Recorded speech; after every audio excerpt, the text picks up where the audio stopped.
victoire est dans les sangs. Alléluia. Dans les sangs de Jésus-Christ, mon sauveur. La victoire est dans le sang. Alléluia. À Jésus la gloire et l'honneur. Jésus gloire et puissance à l'agneau. Alléluia. Gloire à lui l'honneur, la victoire est dans le sang. Alléluia. À Jésus la gloire, lui l'honneur. Seigneur Jésus-Christ, créateur des cieux et la terre. Nous te bénissons, nous te louons. Parce que tu es digne de louange et d'adoration. Seigneur, en dehors de toi, nous ne connaissons pas un autre Dieu. Tu es le seul et vrai Dieu pour nous. Seigneur, nous nous sommes réunis ici pour t'adorer et pour glorifier ton Saint-Nom.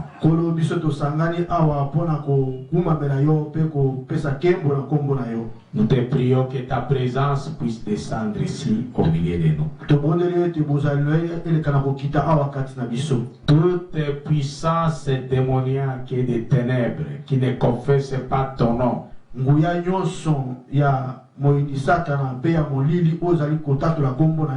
je les condamne au nom du Seigneur Jésus-Christ. Et je les chasse de cet endroit. Au nom du Seigneur Jésus-Christ. Que le Saint-Esprit puisse descendre pour prendre le contrôle. Nous te le demandons pour ta gloire. Seigneur Dieu, que ta présence puisse envahir cet endroit. Que ton onction soit sur moi, sur l'interprète, sur les frères et les sœurs qui sont dans la technique, et sur ma famille. Que ta présence soit sur nous. Élève-nous dans les lieux célestes en Christ Jésus. Nous te le demandons pour ta gloire. Au nom du Seigneur Jésus-Christ, notre Dieu bien-aimé. Amen. Amen. Que le Seigneur Jésus-Christ vous bénisse. Nous nous retrouvons encore ce soir pour parler de la parole. Nous continuons avec notre enseignement sur le péché d'incrédulité. Et nous avons parlé hier vendredi sur la sortie d'Abraham du pays de Chaldée. Là où c'était sa patrie. Dieu l'avait appelé à sortir de Chaldée. Nzambe abengaka ye abimana Chaldée pour suivre Dieu. Pona kolanda ye Nzambe. Et quand il est sorti, il était sorti avec sa femme Sarah. Nous savons que Frère Branham a dit, lorsque Dieu appelle un homme, il appelle aussi sa femme avec lui.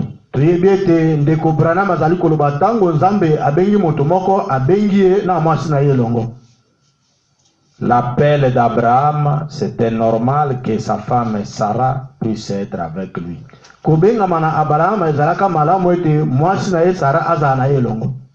Mais il a pris son père avec lui.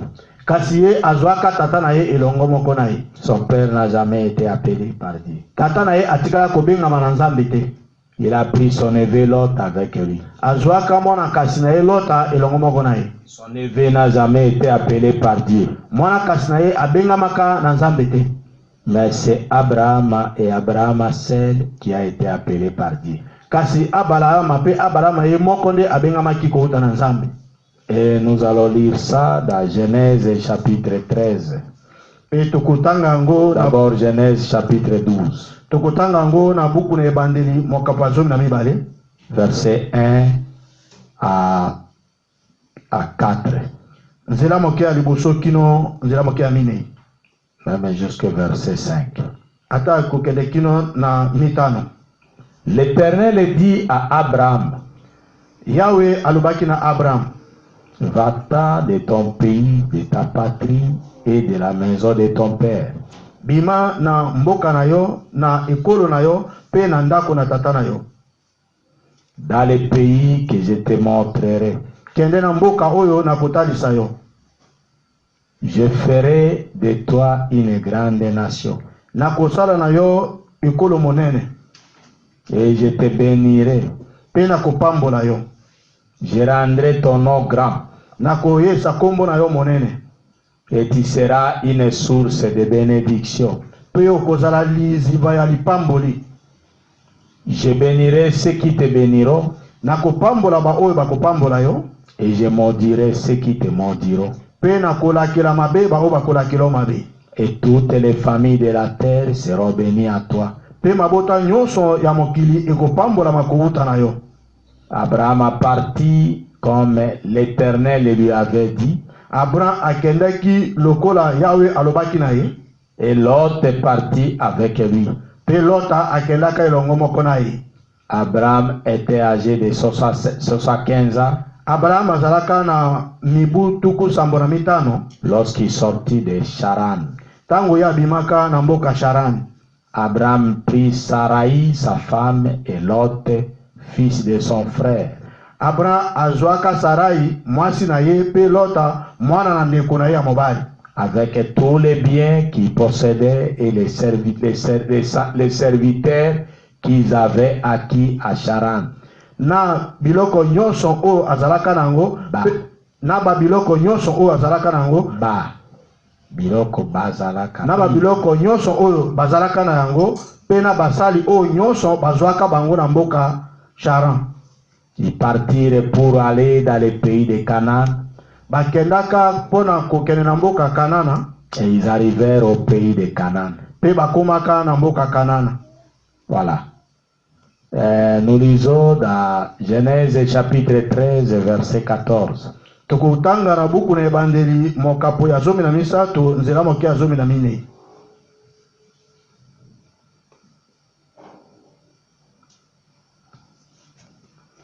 L'Éternel dit à Abraham, Yahweh alobaki na Abraham, après que Lot se fit séparer de lui, simana Lot akokabana na ye, lève les yeux et du lieu où tu es, regarde vers le nord et le midi.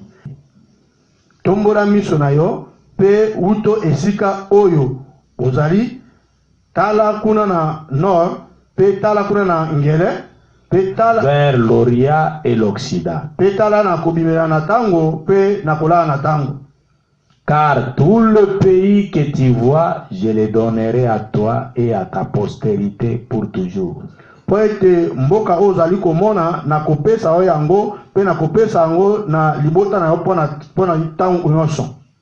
Je rendrai ta postérité comme la poussière de la terre.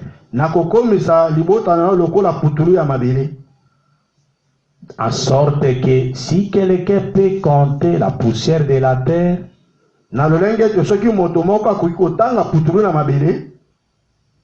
ta postérité aussi sera comptée. Voilà, prions Dieu. Seigneur Jésus, nous bénissons encore la lecture de ta parole. Que ta présence puisse être ici. Et que tu prennes toutes choses sous ton contrôle. Nous te le demandons, nous anéantissons toutes les puissances de sorcellerie, toutes les puissances d'envoûtement, que ça ne puisse pas agir en série. Que seule la colonne de feu puisse prendre le contrôle des celliers. Et que ta parole puisse être prêchée avec la puissance. Nous te le demandons pour ta gloire. Au nom du Seigneur Jésus-Christ, notre Dieu bien-aimé. Amen. Amen. Voilà. Comme je l'ai dit, nous continuons, nous poursuivons avec notre enseignement sur le péché d'incrédulité. Nous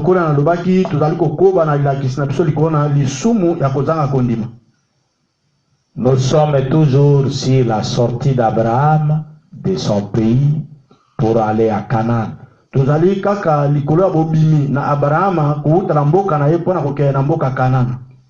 Nous avons vu qu'il était appelé par Dieu dans Genèse 12.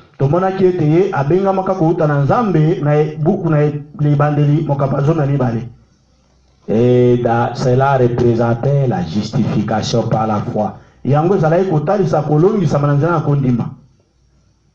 Genèse 15, il a été sanctifié par le sang des animaux qu'il avait offerts. Na buku na ebandeli zomi na mitano abuli samaka na nzira na makila na banyama o atumbambeka. Dans Genèse 17, il a reçu les signes de la circoncision. Na buku na ebandeli zomi na sambo azwaka elembo akokata manginga pour lui et pour ses descendants. Pona yepe pona libota na ye. Et les signes de la circoncision représentaient le baptême du Saint-Esprit. Pe elembo ya kokata manginga ezalaki kotalisa libatisi ya molimo mosantu. Et tout cela dans la vie d'Abraham à seul représentait la vie d'un chrétien. Et ça représentait encore les âges, les 7 âges de l'église.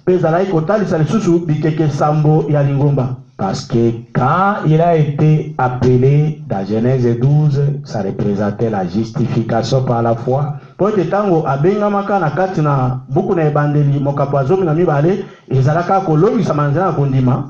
Et cela correspondait à l'âge de l'église de Sardes, qui est le 5e âge de l'église, qui était l'âge dans lequel Martin Luther était le messager. Et il a apporté le message de la sanctification, de la justification. La justification, c'est par la foi et par la justification que le juste vivra.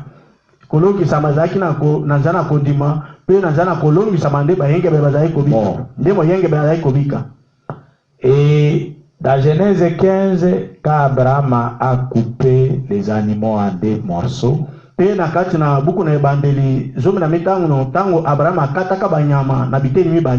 que leur sang a coulé, c'était là qu'Abraham a accompli l'alliance avec Dieu. Et ça représentait la sanctification par le sang. Et l'âge de la sanctification représentait l'âge de Philadelphie, qui était le 6e âge de l'église.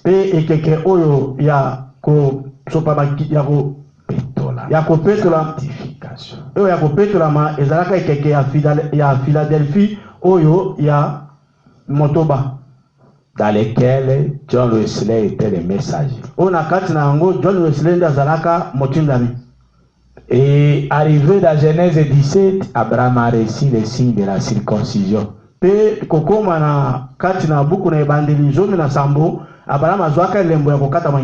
qui représentait le baptême du Saint-Esprit. Et cela représentait l'âge pentecôtiste dans la Odyssée.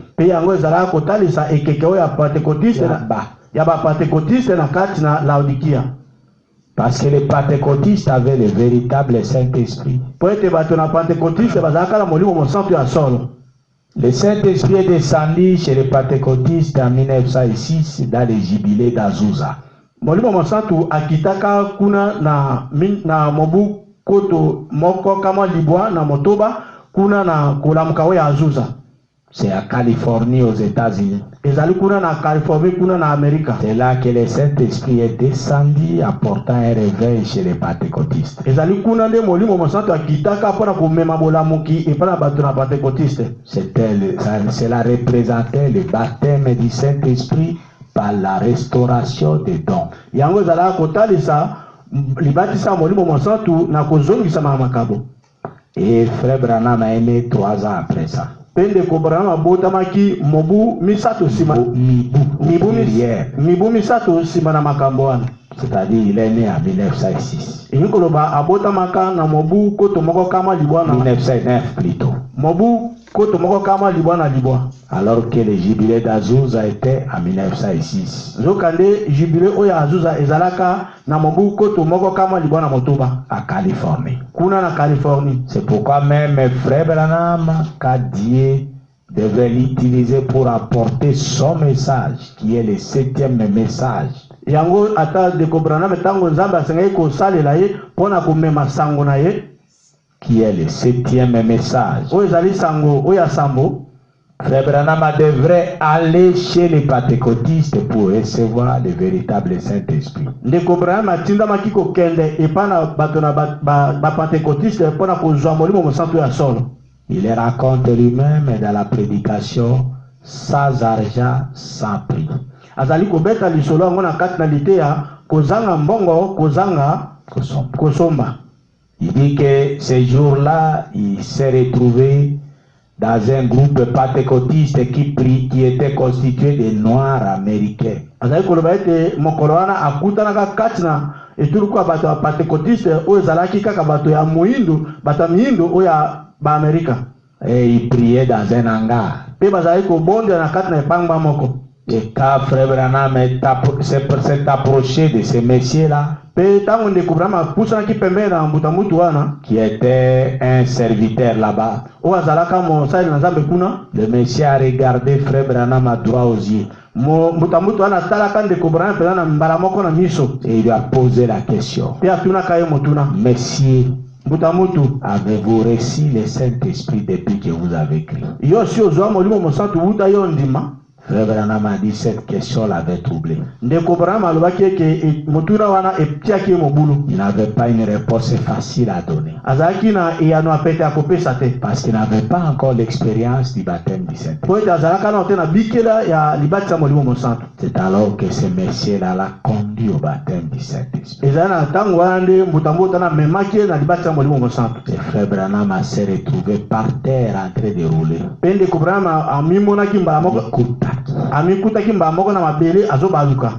Et c'est là qu'il a reçu le Saint-Esprit. Il dit que c'est à cette occasion-là que j'ai reçu la chose la plus importante du monde.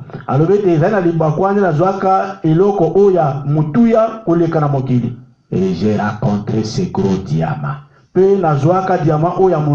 qui est le Seigneur Jésus, la vie éternelle. Amen. Amen. Mais après le message pentecôtiste, Dieu avait dit, je restaurerai tout ce que le gazam a dévoré, tout ce que le gelec a dévoré, tout ce que la sauterelle a dévoré, tout ce que l'asile a dévoré. Je restaurerai. Le Frère Branham nous dit la restauration à 4 étapes.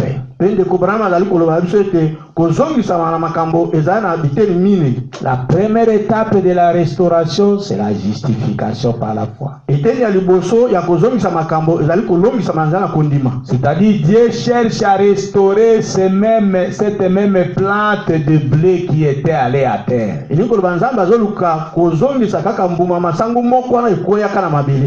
la première étape, c'est la justification par la foi.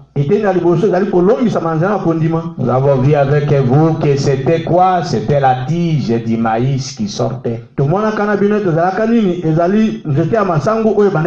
La deuxième étape, c'est les grettes ou les fleurs, les pollen. Et cela représentait la sanctification. Et la troisième étape, c'est la balle. Cela représentait le baptême du Saint-Esprit avec l'âge pentecôtiste. Et la quatrième étape, c'est le grain lui-même.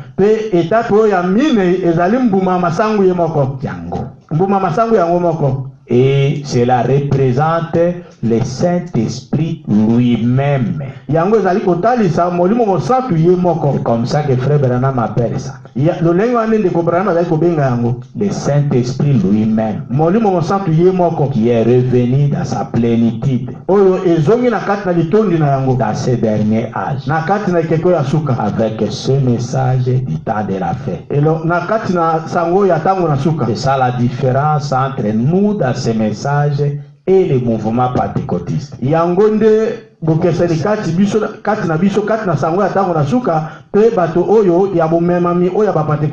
les mouvements pentecôtistes, ils ont le Saint-Esprit qui agit au milieu d'eux. Mais ils n'ont pas la parole en eux. C'est ça le problème. Or ici, nous devons avoir et la parole et l'esprit qui agit.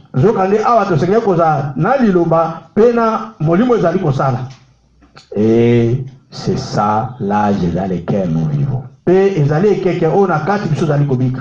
Nous allons lire l'histoire d'Abraham. Nous continuons avec ça dans la prédication Jéhovah Jireh, première partie.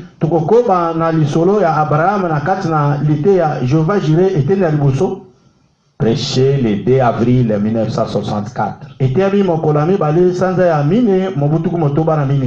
Paragraphe 69. C'est par là que nous nous sommes arrêtés hier. Et nous continuons avec ça. Dieu, lui, il veut que vous vous sépariez et que vous vous éloigniez de ces choses-là, à tel point que vous ne les verrez même plus du tout. Makambwana lisusu te. Là, il n'y a qu'une chose que vous voudrez voir, c'est lui et ce qu'il a promis.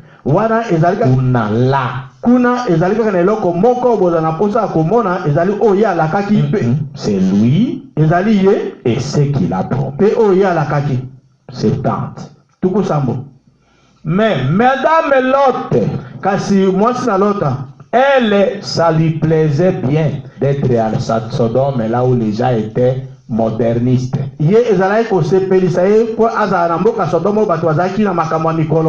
Et sans doute qu'elle a dit quelque chose comme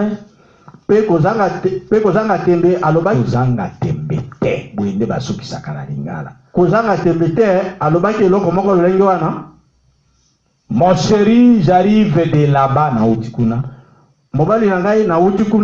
et regarde comment les femmes s'habillent là-bas. Et regarde ces jeunes filles-là. Regarde comment les jeunes filles de chez nous s'habillent. Dans les comparaisons.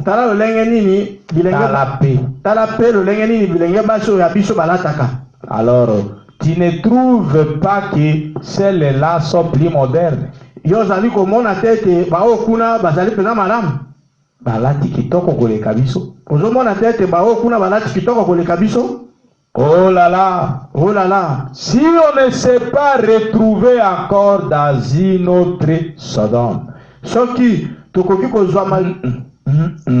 si on ne s'est pas retrouvé encore, ce qui te soit mis sous terre, dans une autre Sodome, Katina Sodome Mosusu. Je ne vois pas pourquoi. Nazali komona te pona nini. Voilà ce que nous constatons. Tala oyo biso tuzali komona. C'est tateye. Tuko sambana moko. Mais Abraham, kasi Abraham, ça n'est tenu à la promesse. Ye asimba kaka akanganaki na elaka. Ensuite, nous voyons, nasima tuzali komona, ça se poursuit. Ezali kolandana. Alors, ils se sont séparés. Nabongo bakabwanaki. Et Lot. Et Abraham a pris les terres peu productives. Pe Abraham azwaka mabele oyo ezalaki peda kobotsa malamu te. Les chemins modestes. Nzela moko ya bongo ya mwa pase. Il est resté là-haut. Ngomba. Tikalaki wana kuna likolo na ngomba. Où il n'y avait pas beaucoup de pâturage pour son bétail. Oyo matiti ezalaki ebele te pour la banyama na ya kolia. Et mais il était prêt à prendre ce chemin. Pe kasi ablaki pene ya kozwa Belemaki. Abelemaki ya kozwa nzela wana. Parce que Dieu l'avait placé dans ce pays. Oete Nzambe atiaka ye kati na mboka wana. Et c'est là qu'il voulait rester. Pezali wana ne ya lingaka kutikala. Il était prêt à prendre celui-là. Ye azalaka abelemaki ya kozwa o wana. Cette année. Tuko sambala mibale. Maintenant, sikoyo, quand en fait il a entièrement obéi à Dieu, Abraham, tango nasuka Abraham atosaki Nzambe na mobimba, qu'est-ce qu'il y a eu? Eloko nini ekomaki? Quand en fait il est parvenu à une entière obéissance envers Dieu, tango nasuka akomaki na botosi peza mobimba kotayela Nzambe, il s'est séparé complètement. Ami kabana kina mobimba penza. C'est là que le Seigneur lui est apparu de nouveau. Ezali wana nde kolo amonanaki na ye lisusu. Vous voyez ça? Omoni yango? Le Seigneur est apparu à Abraham de nouveau quand Abraham s'est séparé complètement de toute incrédulité. Kolo amimoni samaki lisusu epa na Abrahama tango Abrahama akabwana kipenza mobimba na kozanga kondima nyonso. Et l'incrédulité représentait Lot. Pe kozanga kondima wana yai kotalisa Lota. Parce que Lot n'était pas appelé par Dieu et il ne croyait pas la parole. L'incrédulité, nous avons vu ça, c'est le fait de refuser de croire à la parole. Toute personne qui ne croit pas la parole, elle est un incrédule. Et quand vous vous attachez à elle, vous êtes ensemble avec l'incrédulité. Et nous verrons ce soir avec vous que Frère Branham parle même des camarades qui sont des incroyants. Frère Branham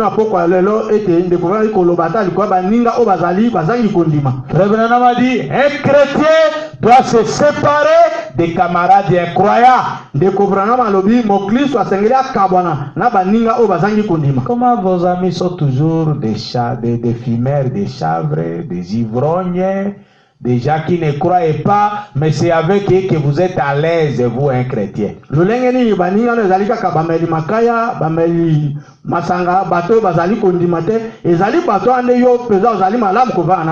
Et Frère Branham a dit qu'il y a un adage qui dit qui se ressemble, s'assemble.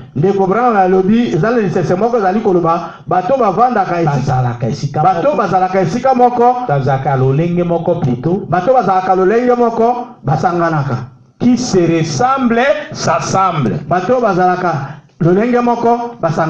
Vous voyez ça? On va suivre ça tout de suite là après ici. C'est là que le Seigneur lui est apparu de nouveau. Tant qu'il n'a pas fait ça,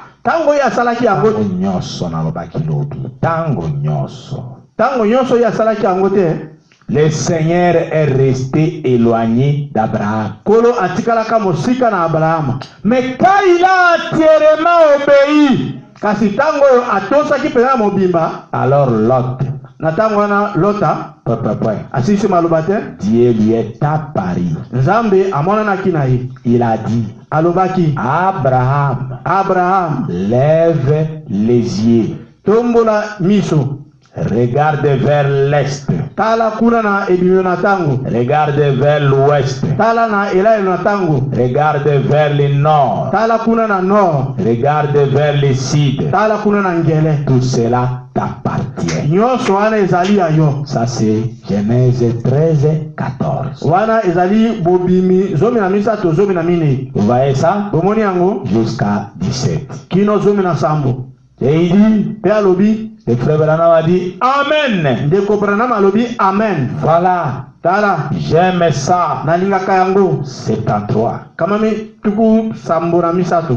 Et vous savez, Pe boyebi c'est un peu comme quand j'ai été sauvé. ezali lokola tango nga na bikisamaka. J'avais toujours entendu dire que Dieu était un grand Père, un grand Dieu. Nazala koyoka tango yonso bato baloba ete nzambe azali nzambe monene. Et vous savez, quand j'ai été sauvé, Pe boyebi ete tango nga na bikisamaka quelqu'un a dit, moto moko alobaki maintenant, sikoyo tout ce que tu as à faire, nyonso osengeli kosala c'est d'adhérer à l'église ezali okota na losambo et d'inscrire ton nom sur le registre de l'église. pe otia kombo na na kati na buku ya losambo Ici à l'église baptiste, awa na losambo ya Baptiste. c'est tout ce que tu as à faire. Ezali nyonso osengeli kosala 74.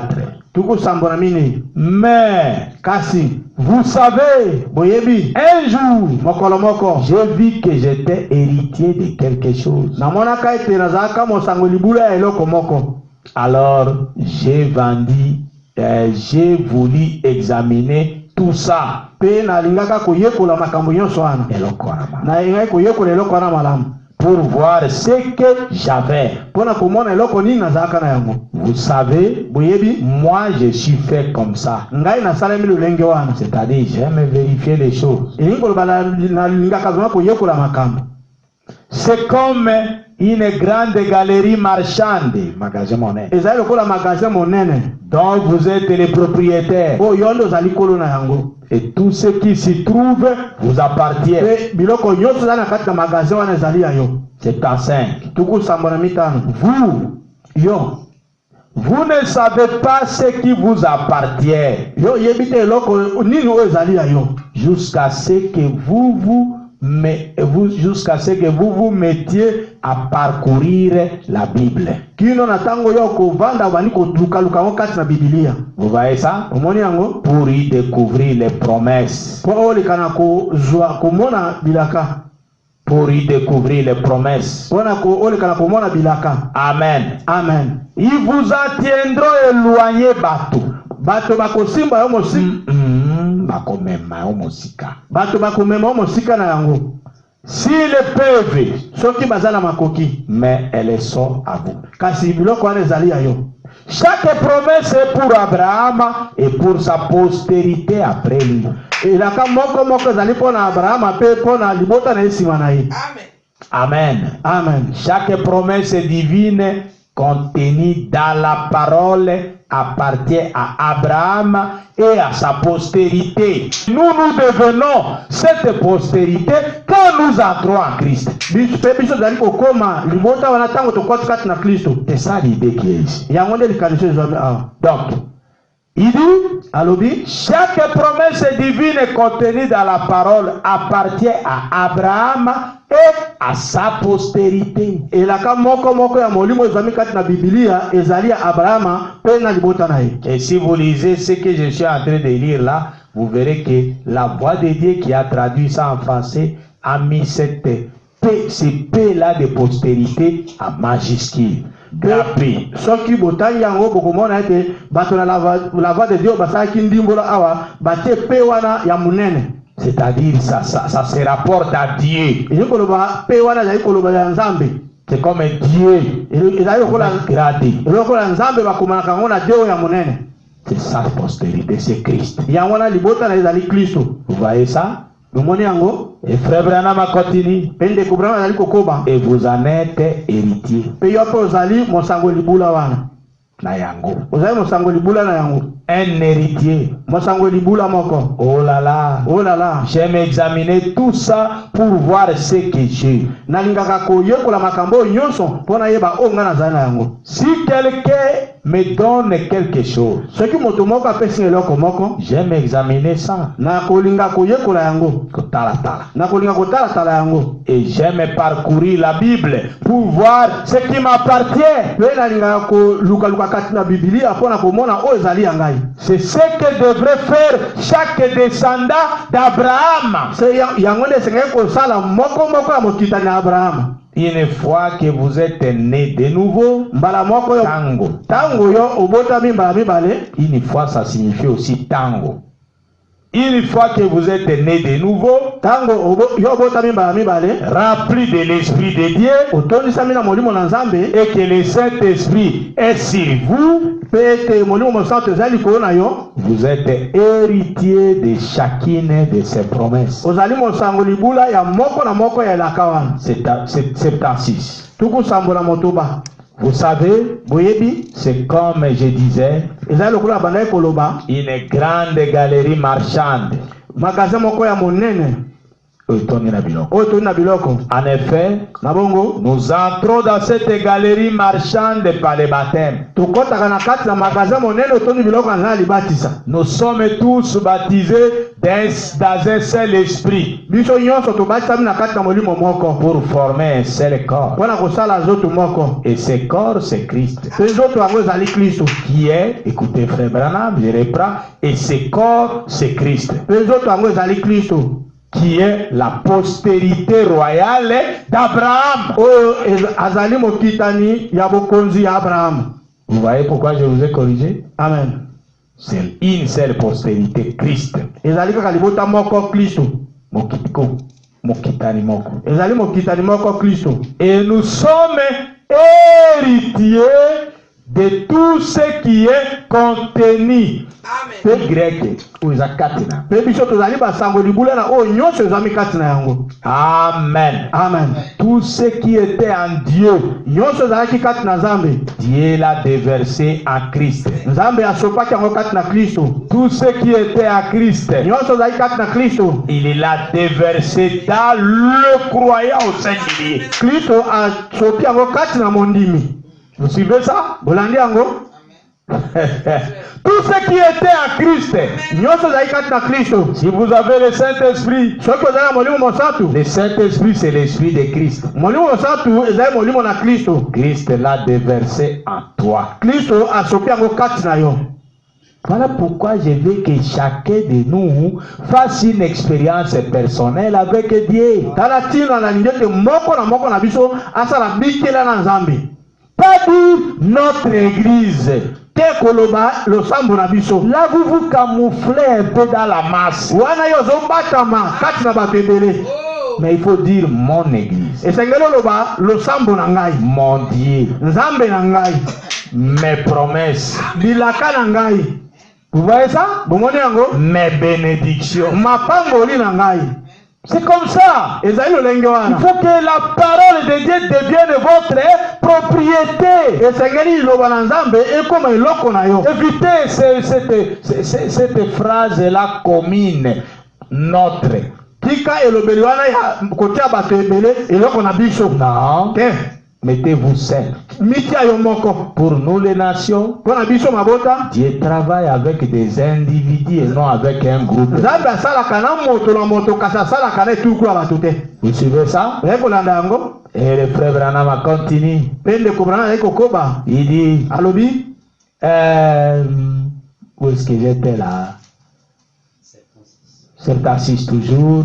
Il dit, Alobi? oui, il a déversé dans les croyants. Ye asopaki yango kati na mondimi. Amen. Amen. Dieu au-dessus de nous. Nzambe likolo na biso. Ça signifie quoi? Elingi koloba nini? C'est le Père, non? Ezali tata. Dieu avec nous. Nzambe na biso. Ça signifie quoi? Le Fils Emmanuel, Mwana Emmanuel, Jésus-Christ, Yesu Kristo, et Dieu à nous. Voilà là où il a tiré ça. Et ça se trouve où? Dans Éphésiens 4, 6. Un seul Dieu et Père de tous, qui est au-dessus de tous,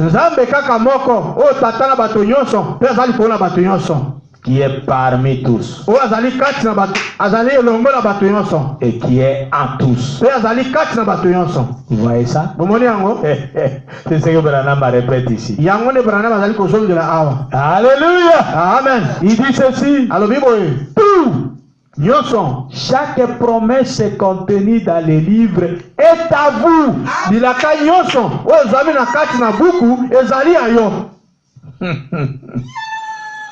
Si vous pouvez la croire, si vous avez assez de foi pour l'accepter et la croire,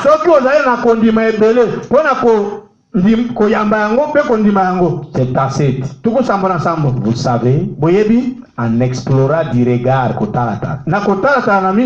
si je vois quelque chose qui est un peu trop haut,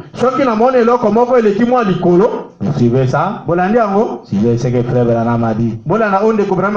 Si je vois quelque chose qui est un peu trop haut, que je demande ce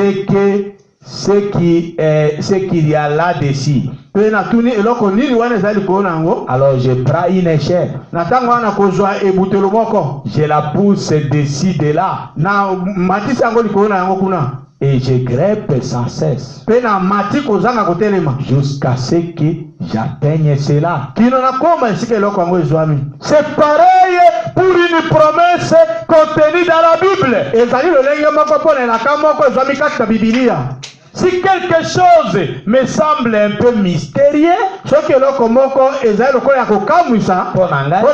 je prie sans cesse jusqu'à ce que j'atteigne cela. C'est tout. Donc la prière, c'est ça l'échelle de Jacob. Alléluia. Amen. Parce que Jacob dans l'Ancien Testament, Dieu lui avait apparu. Et il a combattu avec Dieu toute la nuit. Et Dieu l'a tapé à la hache, il a commencé à boiter. Et sa démarche a changé donc. Et Dieu a changé son nom de Jacob en Israël. Et à cet endroit-là, Jacob a vu une échelle descendue du ciel. Et les anges qui montaient et qui descendaient. Et Jésus, dans Jean chapitre 1, verset 51, il a dit à Nathanaël, parce que je t'ai dit que je t'ai vu sous les figuiers, tu as crié. Désormais, vous verrez le ciel ouvert et les anges de Dieu montant et descendant. C'est par la foi qu'on monte à l'échelle de Jacob. Pourquoi Frère Branham a dit, si dans cette grande galerie marchande qui est la maison de Dieu, il y a quelque chose qui est très haut, que ça paraît un peu mystérieux pour moi de les posséder. Je dois rester en prière sans cesse jusqu'à ce que je puisse atteindre cela. Alléluia. Amen. Il a dit que si la chose vous paraît difficile à recevoir, il faut pleurer. Il y a le bien que ce que l'on comme l'on passe pour Ou bien il faut vous plaindre. Non. Il a dit que je dois me mettre à prier sans cesse jusqu'à ce que je l'atteigne. Alléluia. Amen. Vous voyez ça? Et il continue. Il dit, c'est comme ça qu'il faut faire. Continuez à prier. Continuez à vous accrocher. Agrippez comme à croire jusqu'à ce que vous, vous êtes héritier de cela. Vous avez la promesse de cela. Et vous y avez droit. Et demandez et vous recevrez. Car tout est possible à ceux qui croient. 78. Donc, nous voyons qu'Abraham a parcouru le pays. Dieu lui a dit, il a dit, parcours le pays, examine-les, tout ce qui se trouve ici t'appartient. Il est tout à toi. D'un bout à l'autre. Tout cela t'appartient. 79. Alors nous voyons ensuite qu'au chapitre 14 de l'Exode jusqu'au chapitre 14 de la Genèse, Abraham et Lot s'étaient séparés. Et Lot a fini par avoir des ennemis. Ils se sont séparés au chapitre 13. Mais au chapitre 14, c'est là où Lot a eu des ennemis.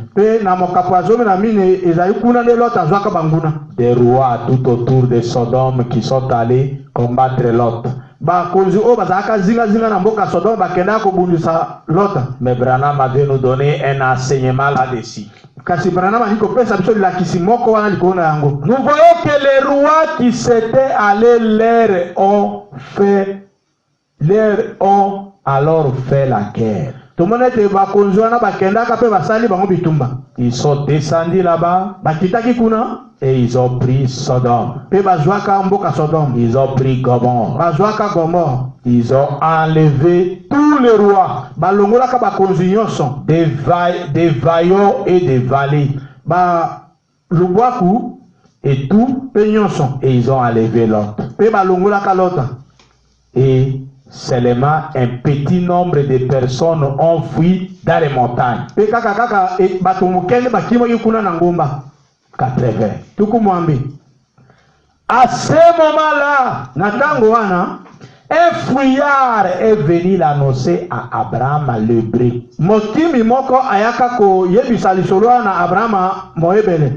En disant, Sodome est tombé, Gomorrhe aussi. Ils ont enlevé leurs rois et tout. Ils ont enlevé tous les gens et tous leurs vivres et tout ce qu'ils possédaient. Vous voyez ça? Ils ont enlevé Lot et sa femme et ses filles, toutes les femmes, et ils sont partis avec tout cela. 81. Maintenant, Abraham observait cet esprit chrétien. Il est poursuivi à cause de son frère. pona tina na ndeko na ya mobali. Même si l'autre avait rétrogradé, Atako l'autre azongaka sima, qu'il avait perdu du terrain, oya bungaka na nzela, oya bungisaki nzela, terrain et sika. oya bungisaki esika. Malgré tout ça, Atako nyonso wana Abraham a l'aimé. Abraham alingaka ye. Il a continué sa poursuite. Ye akobaka kolanda. Akobaka kolanda ye. 82. Tuku mwambela mibale. Tout comme Jésus, c'était le type de Jésus. Lokola Yesu pe, ezaki etalso na Yesu. Dans l'âge de l'église de Laodicée, même s'il avait expulsé de l'église, de leur église, c'est dans Apocalypse 3, non? Verset 20.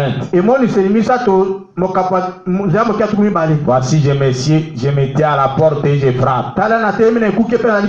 Celui qui m'ouvrira la porte, j'entrerai et je souperai avec lui. Et Frère Branham a fait la comparaison entre Jésus et Abraham. Il dit bien que l'autre avait créé querelle à Abraham et qu'ils se sont séparés. Mais Abraham l'aimait toujours. Quand Abraham a appris que les rois l'ont enlevé, il a pris ses militaires, plus de 300 personnes, ils sont allés combattre ces rois. Et il dit c'est la même chose pour Jésus. Bien que l'église de Laodicée l'a expulsé, l'a mis à la porte, même s'il l'avait expulsé de leur église, il était à l'extérieur. Jésus, il frappait, il cherchait à revenir à l'intérieur. Si seulement il pouvait amener quelqu'un à lui, ouvrir une porte pour qu'il puisse entrer. Voilà cet esprit d'Abraham. Voyez, il va à la recherche de son frère déchu, rétrograde. Il est allé à sa recherche et il est parti avec ses 300 serviteurs. Il les a armés et il a rejoint à Dan. Ça, c'est tout au bout de la Palestine. Il a rejoint là-bas et il a divisé sa troupe de nuit.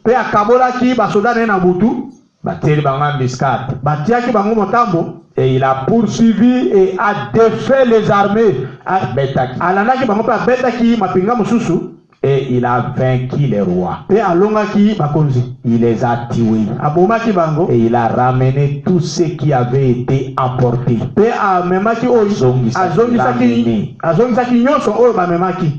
84. Remarquez, quand il est revenu, quelle belle image nous avons ici. C'est pour ça que j'aimerais présenter un peu ce qui s'est passé avant. Pour que nous ayons, avant d'en arriver, avant d'en venir à mon sujet, Jéhovah Jireh. Si vous remarquez, Abraham, quand il a ramené tous ceux qui avaient été perdus, son frère rebelle et les enfants, quand il les a ramenés, les rois sont sortis à sa rencontre. 85. Et Melchisedec est venu. Celui qui était le roi de Salem, roi de paix, le roi de justice, Le roi de Jérusalem, mokonzi na Yerusalem, sa père, azangi tata, sa mère, azangi mama, sa commencement de jour, azangi ebandeli ya mokolo, sa fin de vie, azangi pe suka bomoi. Melchisedec Melchisedec est allé au devant de lui, akendaka liboso na ye, Abraham, akendaka liboso na ye Abraham, lorsqu'il revenait de la défaite du roi. tango ya awutaka kuna tango alongaka bakonzi. Et c'est à lui que le patriarche Abraham, selon Hébreux 7, racontera cet homme a payé le 10e, la dîme. Ezali epa na yende Kokana Hébreux 7. kokokana baebele sambo poko na biso Abraham afutaka moko na zomi. Quel grand homme se devait être, Moto monene nini asengai kozala d'après vous? kotala bino kokokana na bino. C'était qui? Ezalaki nani? C'est Melchisedec là. Melchisedeki wana ezalaki nani? L'homme à qui Abraham a payé la dîme. Moto Abraham afutaka moko na zomi. Il dit, Alobi, d'après vous, c'était qui? kokokana na bino ezalaki nani? Il n'avait pas de père. Azalaki na tata te. Il n'avait pas de mère. Azalaki na mama te. Il n'avait jamais eu de commencement. Ye atika kozala na ebandeli te. Et qui qu'il soit, il est toujours vivant. Ezala nani oyo azalaki azalaki kaka na bomoi. Il n'a jamais eu de faim. Ye atika kozala na suka te. Le roi de Salem, Mokonzi na Salem, roi de paix. mokonzi na kimia. Oh, qui était ce grand homme? Oh, moto monene ezalaki nani?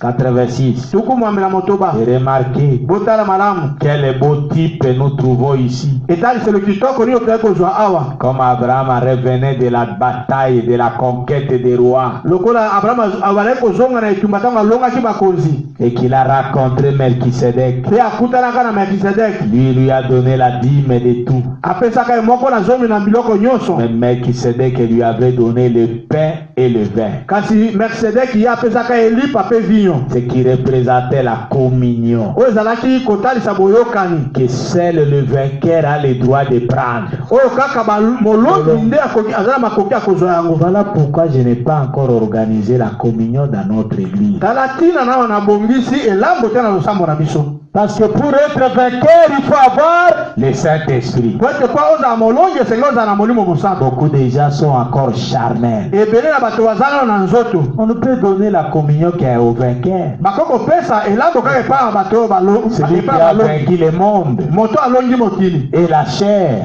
Pe alongi nzoto. et ses convoitises Pe alongi baposa na nzoto. et le péché. Pe alongi masumu. Vous suivez ça? Boye kolanda yango. Écoutez, Bolanda. il dit, Alobi. et remarquez quel beau type nous avons ici. Bota pela etale loli kitoko tozala ngo awa. Une fois la bataille est terminée, Tango etumba esilaki. après que le vrai croyant a combattu l'ennemi, Tango Sima. sima na mondimbo ya solo kobundisa monguna. démolit ses lignes Abukaki ba ndelu na ye.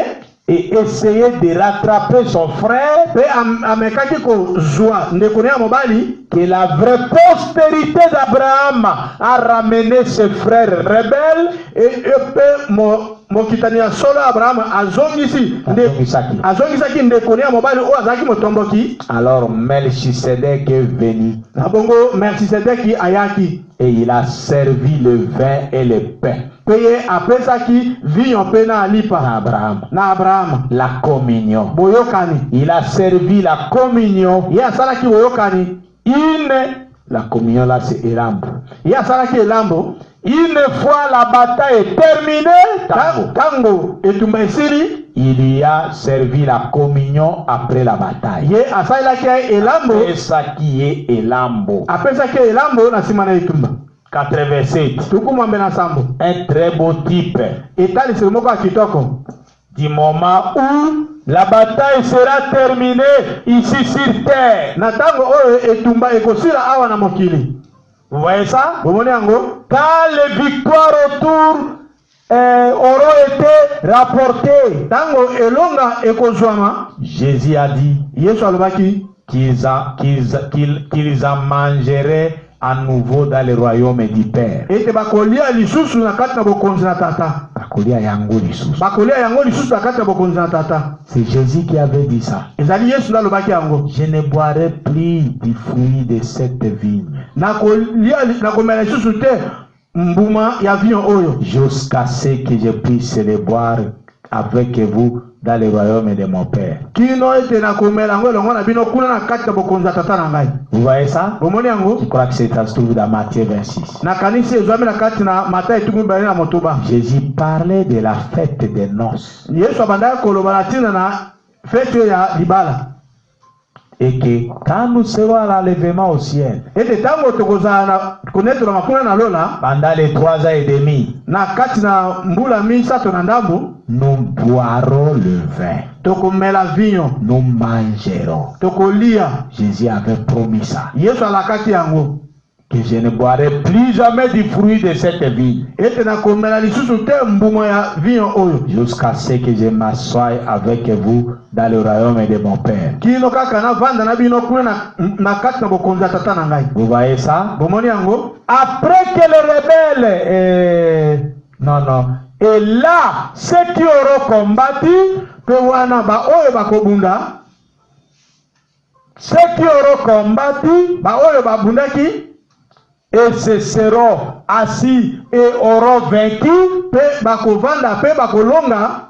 Vous voyez ça? Bomoni yango? Ils seront revêtus de la justice de Christ. Bakolakisa na boyenge be na Kristo. Et là, de nouveau, pe wana lisusu, ils prendront le pain et le vin. Bakozwa lipa na vinyo. Ça, c'est dans l'enlèvement. Wana za na kati na konetolama. Vous voyez ça? Bomoni yango? Dans le royaume du Père de l'autre côté. Na kati na bokonzi na tata na ngambo mosusu. Voilà une image vraiment très réelle. Tala peza elilingi ozali peza solo. Abraham qui part chercher Lot et qui le ramène. Abraham azali kokende koluka Lot ape azongisi. Amen. Amen. La leçon d'Abraham, c'est une grande leçon pour nous. Lilakisi Abraham ezali lakisi monene pona biso. Je vais dire quelque chose pour terminer à 19h30. Na kotangela komoko pona kosisa na ngunga 19h30. Hébreux chapitre 7, première partie. Baebele mokapo asambo etenya liboso. Péché le 15 septembre 57. Etiami mokolo azomi na mitano sanza ya sambo, sanza ya libwa mobutu kumitano na sambo. On commence par le paragraphe 33. Tukuba na nzela mokia tukumisato na misato. Bon. Malamu. Alors, Mabongo, Abraham devait hériter le monde. Abraham asengela kako sangola mokili. C'est à la postérité d'Abraham que toutes les nations devaient être bénies. Ezalako na kati na mokitani ya Abraham nde mokili mo meko pambolama. Le Seigneur qui devrait être béni. Ezaki na mokitani ya Abraham nde mokili mo mesengela en la postérité en katina. Ezaki na kati na mokitani na Abraham nde mokili mo mesengela mabota esengeke pambolama. Donc Dieu est descendu et lui a parlé sous la forme d'un homme. Oh, Dieu a toujours été sur la terre. Dieu n'a jamais quitté la terre. S'il quittait la terre, je ne sais pas ce qu'il adviendrait d'elle. Vous voyez ça? Mais Dieu a toujours été ici sous une forme ou sous une autre. Kasi nzambe azalaka awa na mokili tango nyonso na ulenge moko to na ulenge mususu. Oh, que son nom soit loué. Oh, tika te kombo na yekumisama. 34. Tukumisato na mine. À leur sortie d'Égypte, na bobimi na bango na Égypte, il était avec les enfants dans le désert, Dieu. Nzambe azalaka na bana kati na esobe sous la forme d'une lumière. Na lolenge ya pole. Il a parlé à Abraham sous la forme d'un homme. asololaka na abrahama na lolenge ya moto. Il a parlé à Moïse sous la forme d'un homme. asololaka na mose na lolenge ya moto. Il a parlé à l'église sous la forme d'un homme. asololaka na lingoma na lolenge ya moto. Son fils est Jésus-Christ. mwana na ye Yesu Kristo. Et il parle par son église aujourd'hui. Pe azali koloba na na lingomba na ye lelo. Vous voyez ça? Bomoni yango? Par l'église ouette du Dieu vivant. Nazana lingomba epakola mi na nzambe na bomoi. Par des vases d'argile. Na bambeki. Na nzela pa. Na nzela bambeki oya mabele. Vous êtes les sarments bitape en zete. Bino bozali bitape na zete. Je suis le cep. Ngai nazali mobimbi. Dieu parle encore aujourd'hui. Nzambe azali koloba lisusu. Alobaka lisusu. Nzambe alobaka lisusu lelo. Et le monde ne voit Jésus que dans la mesure où vous les leur présentez. Te mokili ezali komona Yesu. Komona. E komona Yesu kaka soki yo. Alolenge yo zali kolakisa ye et para bango. C'est comme ça que le monde voit. Vous êtes des lettres écrites. De Corinthiens chapitre 3. Lis de tous les hommes. Votre vie témoigne de ce que vous êtes. Amen. Amen. Vous voyez ça? Votre vie témoigne de ce que vous êtes. 35. Donc voilà Abraham en route.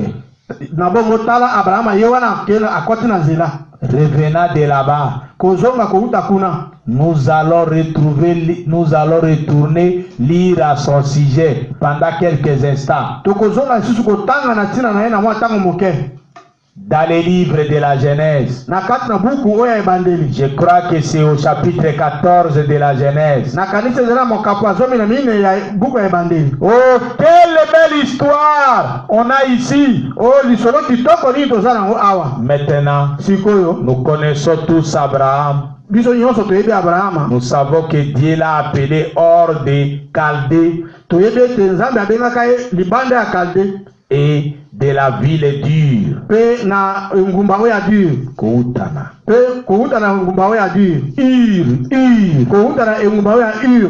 Et lui a dit de se séparer des gens qu'il côtoyait. Vous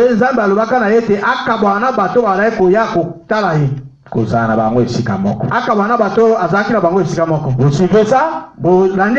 Quand Dieu appelle des hommes et des femmes, il appelle à une séparation. 36. Maintenant, c'est ça le problème avec les églises aujourd'hui. Elles ne veulent pas se séparer des incroyants charnels. C'est pour ça que nous ne pouvons plus avancer. Nous entrons dans ce courant qui est charnel. Et nous disons, oh Jim était bon gars, même s'il boit. Oh Jim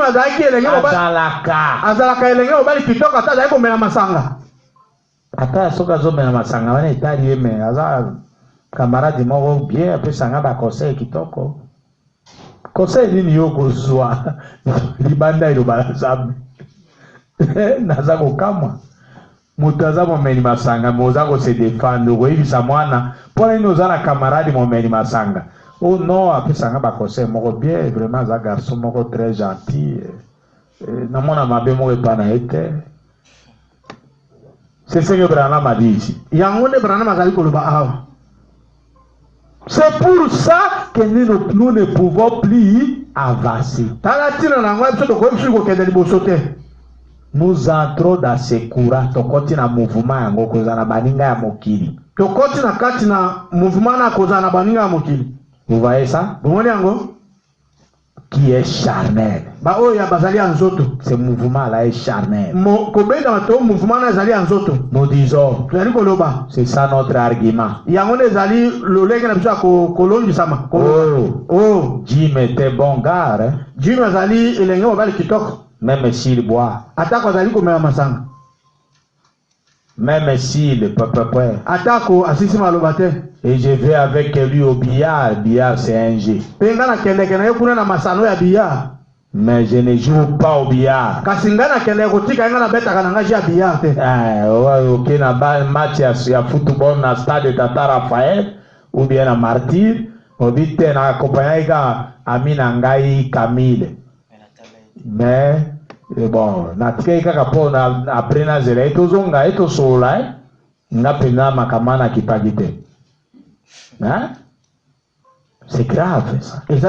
C'est comme ça que si tous les jeunes gens dans l'église vivent dans ce mouvement-là aujourd'hui comme ça. Dans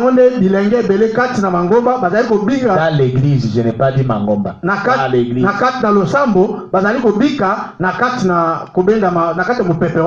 Vous voyez ça? Je vais avec elle à la fête. Elle est là, c'est une fille. Vous avez une amie fille mondaine avec qui vous allez à des fêtes, à des soirées dansantes.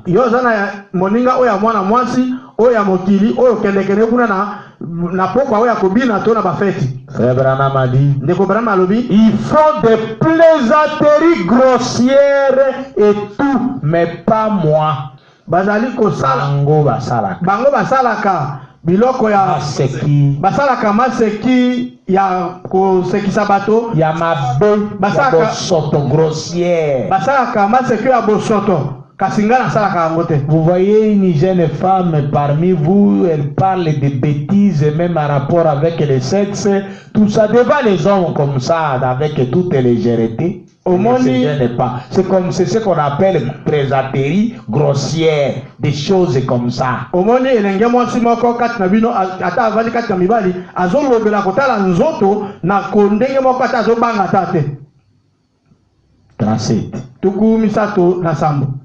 Sortez du milieu d'eux. Ça c'est Apocalypse 18, 1 à 4. Même 1 Corinthiens 6. Sortez du milieu de mon peuple. Fuyez l'impudicité. Fuyez toute apparence du mal. Vous voyez ça? L'église, je vous l'ai dit. Même si vous êtes dans le confinement, vous êtes dans vos maisons. Si vous allez écouter cette bande, je vous appelle à une séparation totale avec les amis mondains. C'est vrai. Séparez-vous. Ne touchez pas à leurs choses impies. Et je vous accueillerai.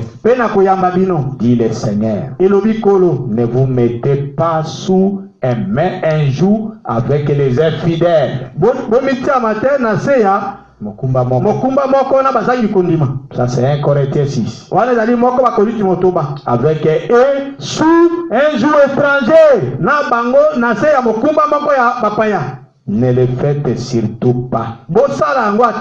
Séparez-vous.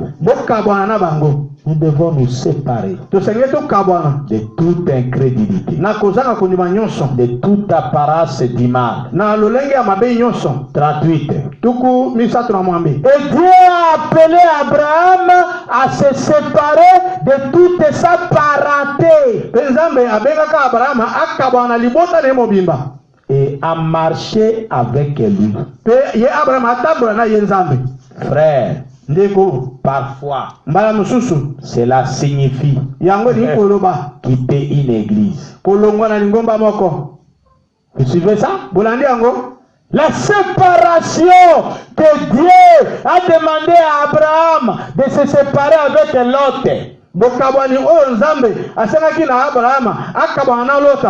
Frère Branham a dit, ndeko Branham alobi parfois, mbala mosusu cela signifie yango lingi koloba quitter une église. longwa na losambo moko.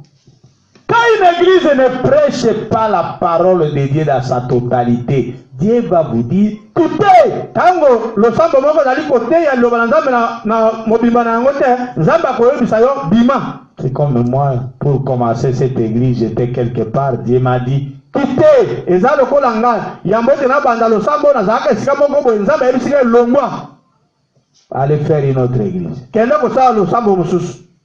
Votre ministère est étouffé là où vous êtes.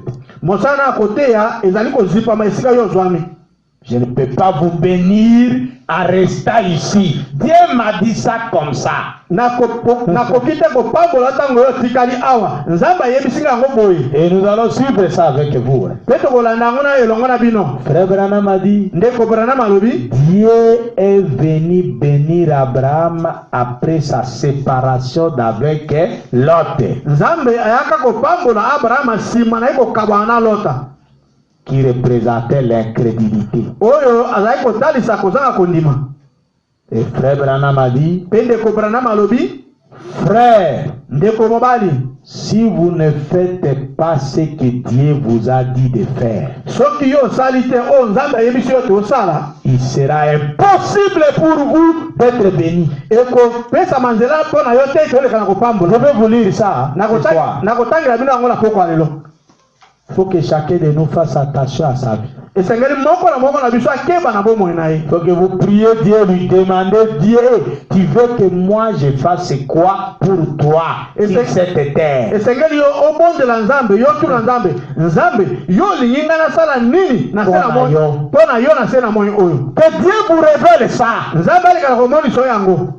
Et quand Dieu vous révèle ce qu'il veut que vous fassiez pour lui sur cette terre, faites-le. Pe soki nzambe atalisi yo eloko osengeli kosala mpo na ye nzambe awa na mokili sala yango. C'est alors qu'il vous bénira. eza na ntango wana nzambe akopambola yo. Et frère Branham va même le dire que si vous êtes dans la volonté parfaite de Dieu, Pe ndeko Branham akende mpe koloba ete soki ozali mpe na kati na mokolo na nzambe ebongi mpe et que vous trouvez dans les ennuis, pe yo ozwami na kati na bokoso, Dieu défendra votre cause. nzambe akobundela yo.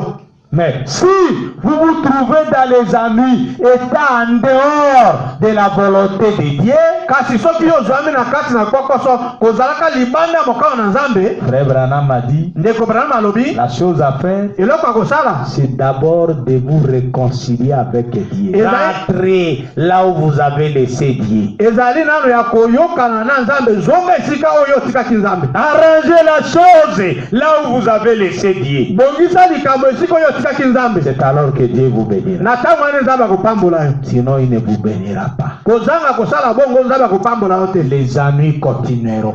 bokoso ekokoba kaka. Est-ce que vous suivez ça, Église? eske bozali kolanda yango lingomba. Je reprends ça. nayi kozongela yango. Paragraphe 38 de Hébreux chapitre 7. nzela mokia Deuxième partie. tuku misato ya Mamwambi. tuku misato na mwambe ya ebele mokapo ya sambo eteni ya mibale. Et Dieu a appelé Abraham à se séparer de toute sa parenté Pe nzambe abengaka Abrahama akabwana na libota na ye mobimba. et à marcher avec lui. Pe ye Abrahama atambola na ye nzambe. Frère, ndeko parfois, mbala mosusu cela signifie quitter une église. yango lili koloba longwana kolongwa na losambo moko. Cette séparation-là que Dieu exige, parfois ça peut signifier quitter une église. bokabwani oyo nzambe azali kosenga mbala mosusu elingi koloba longwa na losambo moko. Et pour moi, c'était ça. mpo na ngai ezalaka lolenge wana. Dieu m'a dit clairement, aussi longtemps que tu ne quitteras pas cette église-là, je ne bénirai pas ton ministère. nzambe alebisaka ngai te ntango nyonso oyo kotika losambo oyo ozali te ngai nakopambola mosala na koteya te. Vous voyez ça? bomoni yango. Et on avance. pe tokenda liboso. C'est ce que cela signifie. Cela a signifié pour Paul. yango mpe ezalaki Yango nde ezalaki tina na yango ya kokabwana pona Paul. Parce que Paul n'était pas un bandit. Paul était un pharisien. Il était sous les grands théologiens Gamaliel. Po ete Paulo azalaka bandi te, azalaka nde na se ya moto na likino monene Gamaliel. Et sous Gamaliel, Pe na se ya Gamaliel, il allait tuer, persécuter les chrétiens. azalaka kokende koboma pe konyokola bakristo.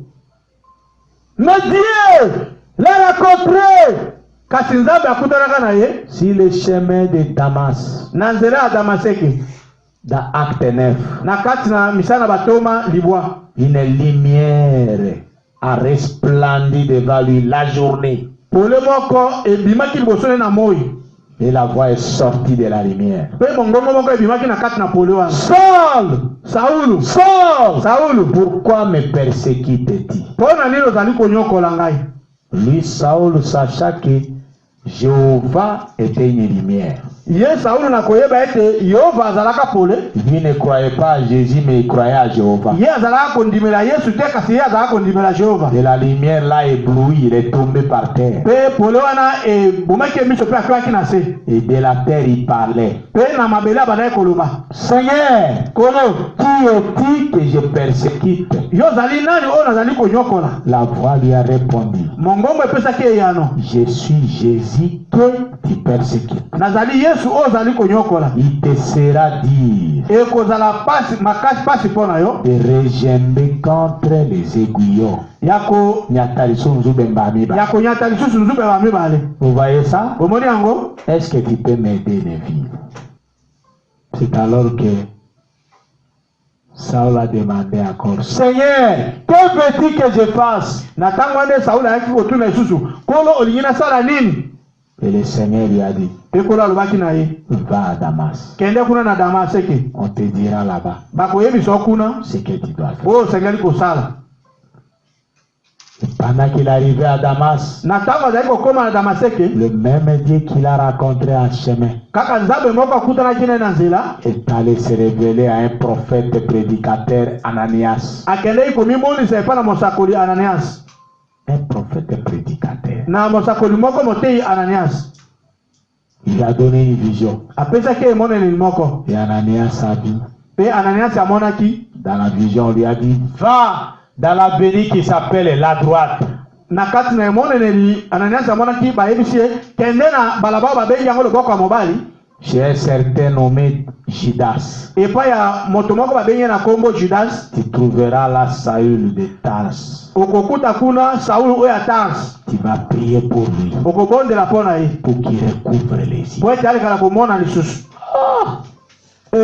Ananias a dit à Dieu, mais Dieu, Ananias alobisi Nzambe, tu m'envoies à la mort. yo ozotinda nga na kufa. Mais cet homme-là, il a tué beaucoup de nos frères et de nos sœurs. Kasi mobali ana obomi ebele na bandeko na biso ya basi mpe ya mibali. Dieu lui a dit, Nzambe alobi na ye, n'aie pas peur, vas-y. kobanga te kende. Cet homme-là, Mobali wana c'est un instrument azali esalelo que je me suis choisi oyo nga na poni entre mes mains na kati na maboko na ngai pour me servir pour les nations. mpo nasalela yango mpo na libota mpo na mabota. Vous voyez ça? bomoni yango. Et toujours dans Genèse, dans Acte 9, kaka na kati na misala batoma libwa, la Bible dit que Saül a été, on a prié pour lui par Ananias. Biblia ezali koloba ete Ananias abondelaka mpo na Saulu. Les écailles sont tombées de ses yeux. Baposo na mbisi ekweyaka kouta na miso na ye. Et il a recouvré la vie. Pe amonaka lisusu. Et il a été baptisé au nom de Jésus-Christ. Pe azwaka libatisi na kombo na Yesu Kristo. Le Jésus que lui combattait, Yesu abandaki kobundisa. il a été baptisé à son nom. Abatamaka na kombo na ye. Et toujours dans Acte 9, Kaka na kati na misala batonga libwa, il a dit que Saül s'est mis à prêcher publiquement au nom de Jésus. elobami kuna ete Saulu abandaki koteya mpenza na miso na bato kombo na Yesu. Et au grand étonnement de tout le monde. Pe bato nyonso bazali kokamwa. C'est ce que Branham a dit. Yango nde Branham azali koloba. C'est séparé là Kokabana wana que Dieu a demandé à Abraham. oyo Nzambe asengaki na Abrahama. Ça peut signifier parfois quitter, se séparer d'une église. Ekoki koloba ete kokabana losambo moko. Et il dit c'était l'exemple de Saül. Alobi ezalaki ndakisa ya Saulu. C'est ce qui était arrivé à Paul. Ezali yango nde ekomaka na Polo. Vous voyez ça? Omoni yango? Il a dit quitter son église.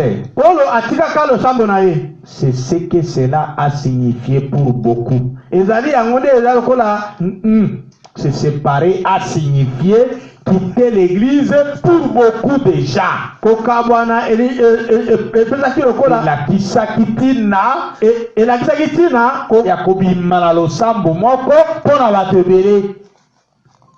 Vous voyez ça? bomoni yango Parfois, mbaya mosusu cela signifie quitter la maison. yango elingi koloba longwa na ndako Kolongwa na ndako.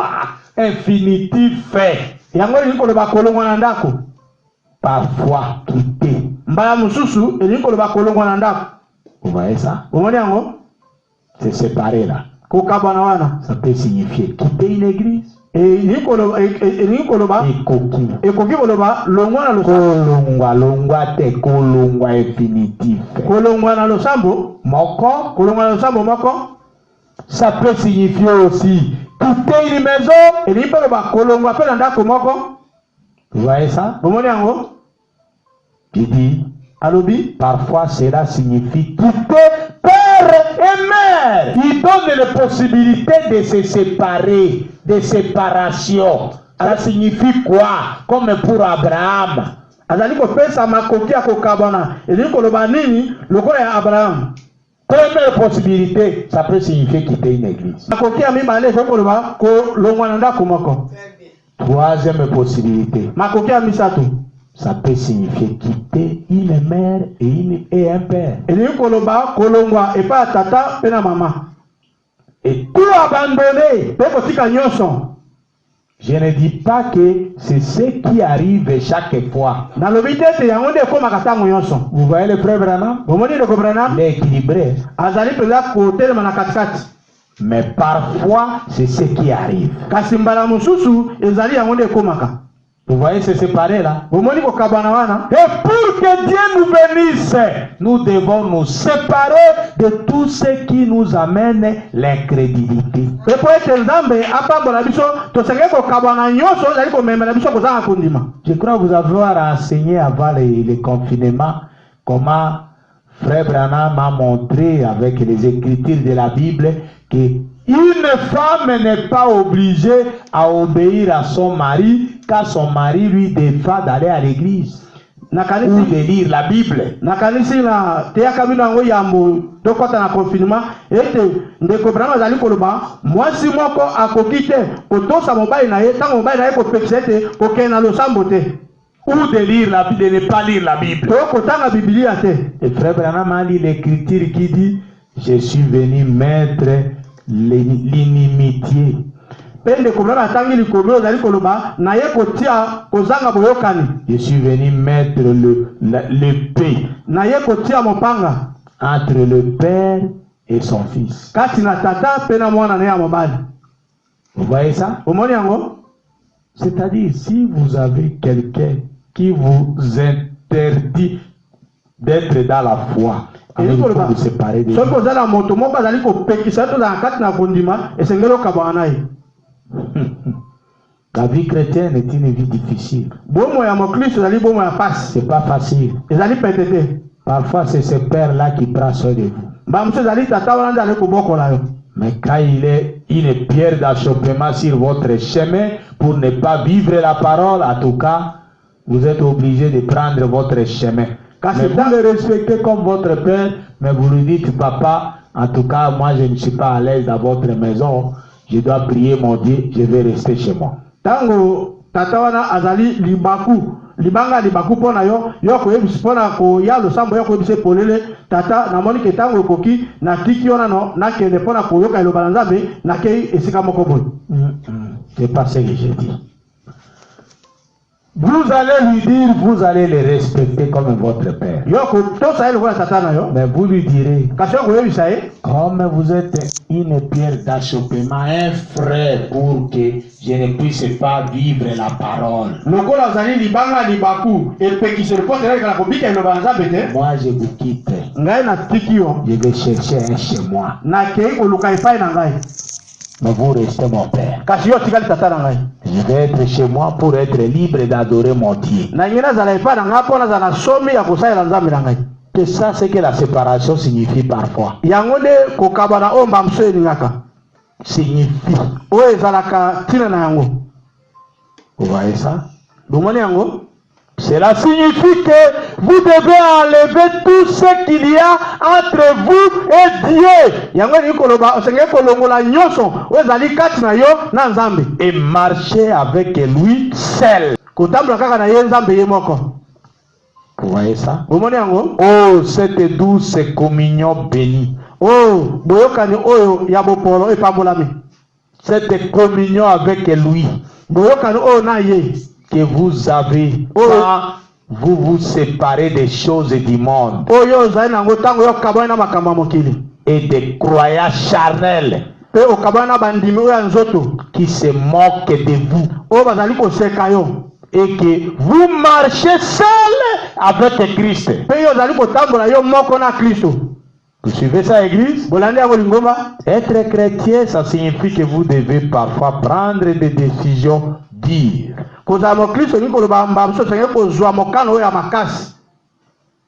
Si vous êtes sans décision, vous ne serez jamais chrétien. Qui a besoin déjà de caractère. C'est pourquoi même frère Branham a dit le ministère, il faut un caractère pour que Dieu puisse vous utiliser dans le ministère. Si vous n'avez pas de caractère, ce sera difficile que Dieu vous utilise dans le ministère.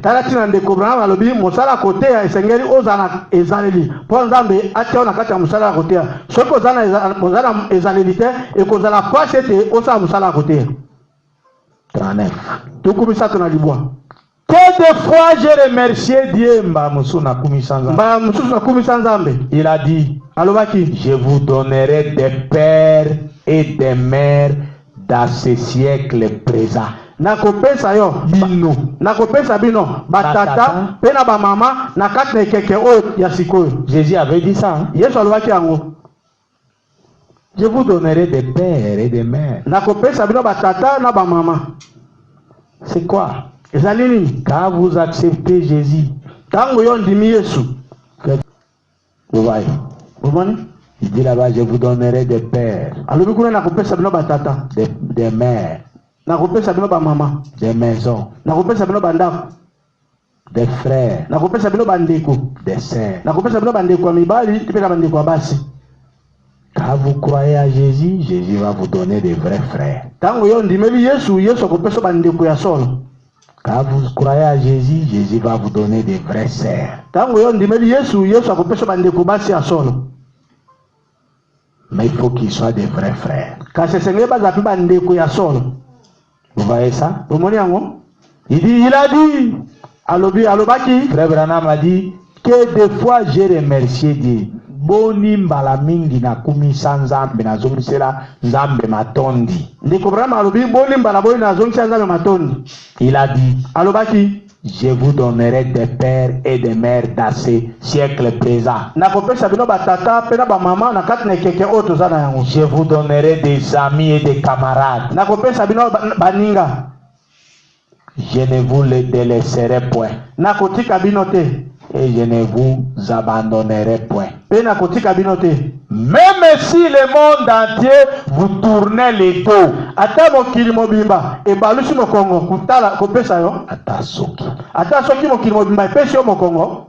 Mais je ferai je ferai route avec vous jusqu'au bout du chemin.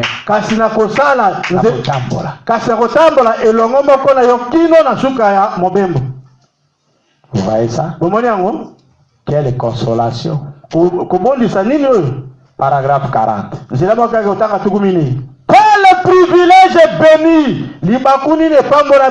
L'homme est invité à relever ces défis. Moto atindami nako tombola bendele oyo. Défi ezali mondenge. Moto atindami nako tombola mondenge oyo. À suivre le Seigneur Jésus. Yakolanda kolo Yesu.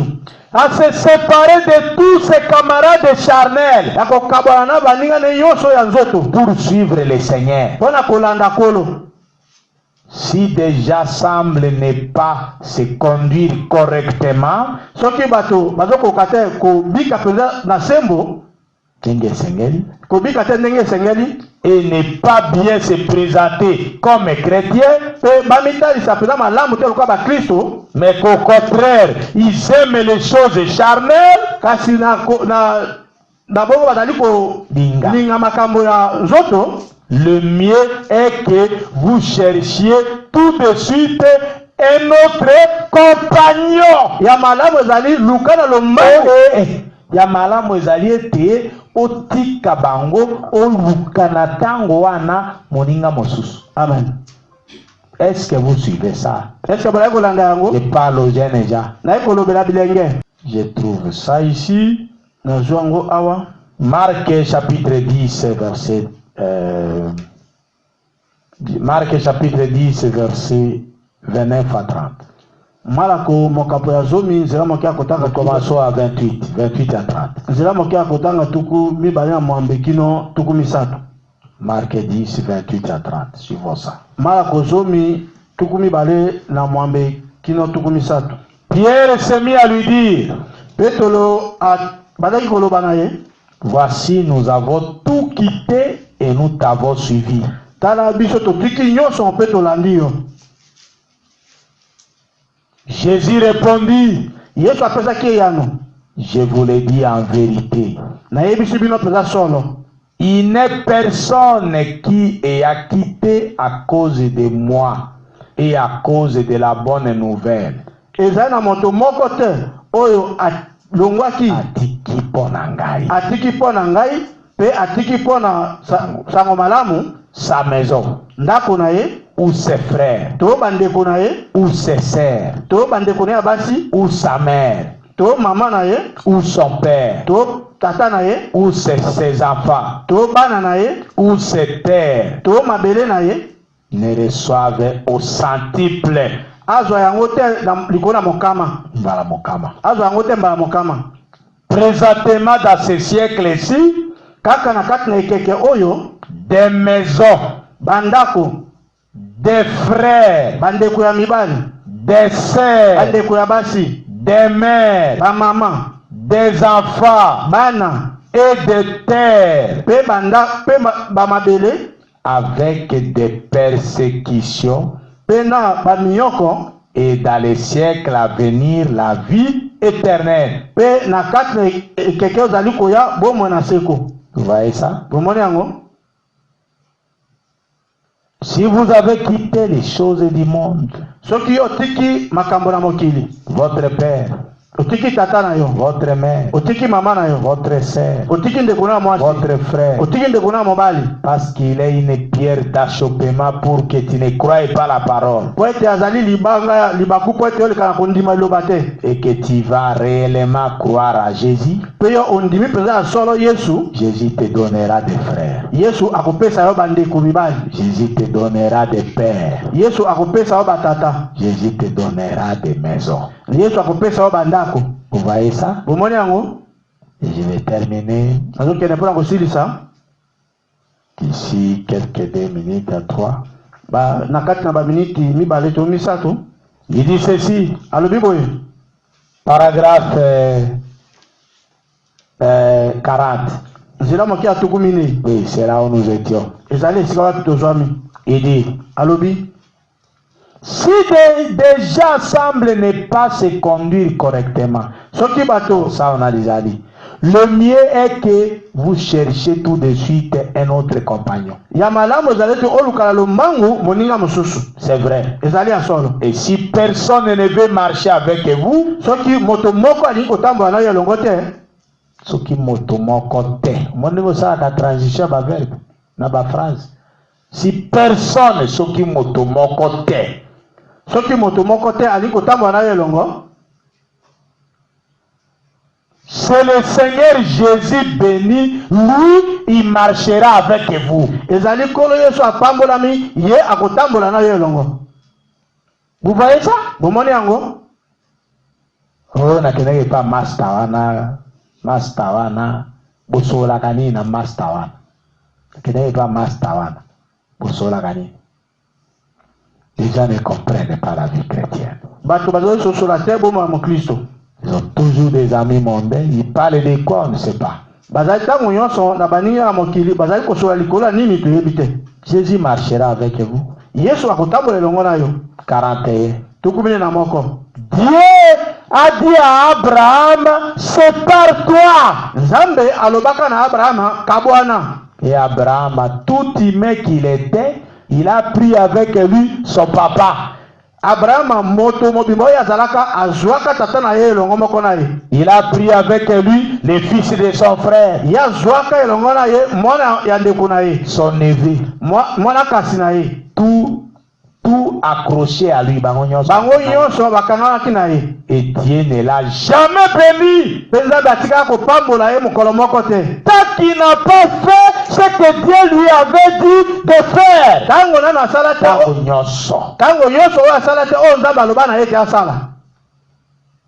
Est-ce que vous suivez ça? 42. Je ne dis pas que vous n'êtes pas chrétien. Ça non. Je ne rejette personne du christianisme.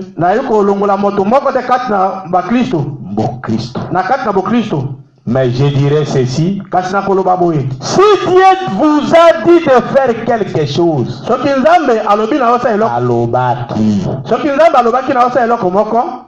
il ne vous bénira jamais tant que vous ne l'aurez pas fait. Tango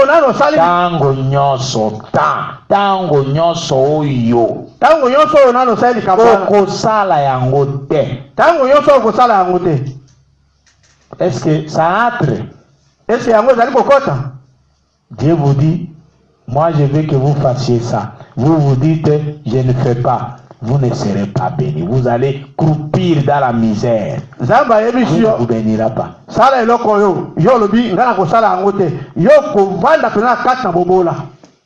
Bobola kakate minyoko. Ukokipe kozala mbongo me ozana mbongo nzamba tini malali. Elingi bateka ka babola nde banyoko la maka. Même moto ya mbongo. Ozana mbongo nzamba tini malali. Écoutez au $10,000, écoutez au $15,000, écoutez au boy. Ofanda na mbongo yango sa yango na esengo te. Minyoko yango wana. Parce que tu n'as pas voulu obéir à ce que Dieu t'a dit. Ce n'est pas seulement les pauvres. Vous voyez ça? Il dit, je suis en chair ce soir. Avec une de ces choses-là retenues contre moi. Moko inete. Il veut donner son propre exemple et je vais terminer par ça. Comment est-ce qu'il n'a pas obéi à Dieu? Dieu lui a dit de faire quelque chose. Dieu lui avait dit, il y a un frère qui lui a dit, allons en Inde. Mais lui, Dieu est venu lui dire, ne pars pas à l'Inde, va en Afrique. Mais ce frère-là lui achète les billets, il va en Inde. Et il dit, mais réunions bien que j'ai eu beaucoup de gens rassemblés là. Mais ce n'était pas un succès comme ça devrait être. Dieu ne m'a pas béni. Azali kobeta lisho na yemoko oyo nzambe alobaka na ete ndeko moko abengaki akene na Inde. Na tango nzambe ayebisete aya na Afrika.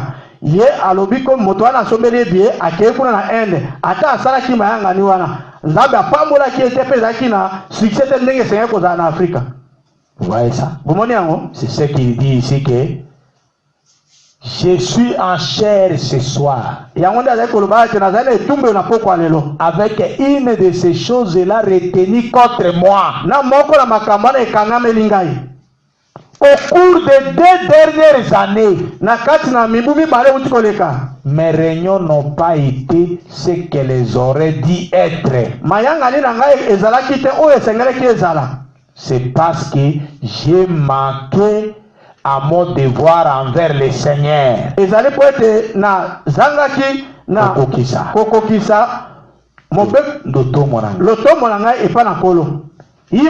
dit d'aller en Afrique, puis en Inde.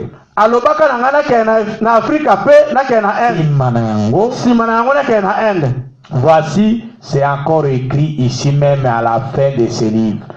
botala pe yango ekomami awa na suka ya buku oyo. 43. Tuku mine na misato. L'organisateur m'a téléphoné, il a dit, mobongisi mayanga nana bengaki pe alobaki, les africaners laissent tomber, l'Inde est prête. Bato na Afrika wana tika bango kuna. Inde deja ebelemi. Tokena na Inde. 44. Tuku mine na mine. Le Saint-Esprit est venu me trouver. Molimo mosato yaki kokuta ngai. Il a dit, alobaki na ngai, ira en Afrique comme je te l'ai dit. Yoko kene na Afrika lokola na lobaki na yo. 45. Tuku mine na mitano. Une autre année s'est écoulée. Mbula moko elekaki. Et les organisateurs, j'avais oublié ça. Pe babongisi mayanga nanga na bosa na kiango. Il a dit, alobaki, nous allons en Inde. Tokene na Inde. Les billets sont déjà là. Ba billets si kosombama. 46. Tuku mine na motoba. Je suis parti. Na kendeki. J'avais oublié ça. Na bosa na kiango. Jusqu'à ce que j'arrive à Lisbonne. Kino na koma kina Lisbonne. Là-bas, kuna une nuit, na butu moko, j'ai cru mourir. na lingaka na kufa. Le lendemain matin, na tongo etanaki, je me suis dirigé vers la salle de bain na kendeki kuna na ndako ya kosukola pour prendre un bain. pona kosukola. Oh, j'étais tellement malade Oh, nazaki pena maladi makasi que j'avais de la peine à me tenir debout. nazaki pena makoki te pona te malikolo. Cette lumière était là, suspendue dans la salle de bain, la colonne de vie. Pole wana likolo na moto ezalaki ya kotelema na ndako ya kosukola. Il a dit, alobaki, je t'avais pourtant dit d'aller d'abord en Afrique. ngana yebisaka yo okeno liboso na Afrika. Vous suivez ça? Bolandi yango. Et les expériences par lesquelles Frère Branham est passé, c'était pour nous servir de tremplin. Pe babikela oyo ndeko Branham aleka nango ezala pona biso ezala lokola Tremplin ezali omoni bato bakima kambango ya kosote. Akimi aye akuti esika moko batiro kwa mwa libaya oyo esengeli ya mata likolo na olibo yango eza kwa mwa likolo. Soka mati likolo nango eza kwa etendisi ye bongo asote makasi. Nde babengi yango na français tremplin. Donc baerreur oyo Frère Branham asalaki na vie tanga azoteya biso yango boye eza po biso tozwa leso toteyama na yango tosala yango lisusu te. Mais soki tolobi ke totimi tomangbongi to continuer kosala les mêmes erreurs alors que Branham asatei biso tokozala te amawa. Amen. amen. Voilà ce que Branham a vécu. Donc, le Saint-Esprit est venu les gronder dans la salle de bain là-bas pour dire, je t'avais dit, il fallait aller d'abord en Afrique. Tala oyo Branham abikela molimo mosato yaka ko gangele kuna ndako ya kosukola na kolobaka na yete na lobaka na okeno liboso na Afrika. 47.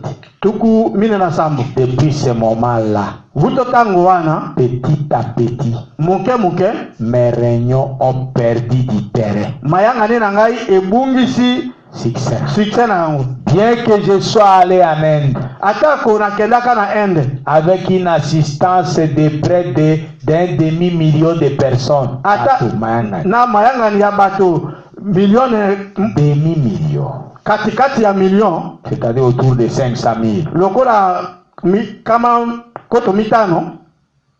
N'empêche que je ne faisais pas ce que Dieu m'avait dit de faire. Et pekisaki tete na iko sala oyo nzamba Je ne faisais pas ce que Dieu m'avait dit de faire. na iko sala te oyo nzamba ayebisaki nga na sala.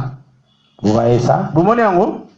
Et il dit, Pe alobaki, je sens que mes réunions ne seront jamais un succès. na yokaki ete Je sens. na yoki ete na komona ete liyanga ina ngai mayanga ina ngai kozala na succès te. Tant que je ne serai pas retourné là-bas, rectifier cette chose. Tango nyonso na kozonga na kuna te na bongisa makambo. Wana cette chose. Na bongisa eloko wana. Quoi que je fasse, nini ona kosala? Ata na sala nini? C'est l'Afrique d'abord. Liboso nano Afrika. Parce qu'il est faux. Voilà, c'est là la parole éternelle de Dieu. Pourtant, je savais à quoi m'attenir. Mais il faut que je retourne là-bas. Et je sens que l'année prochaine, ce sera le temps où je sortirai de ma coquille avec l'aide du Seigneur.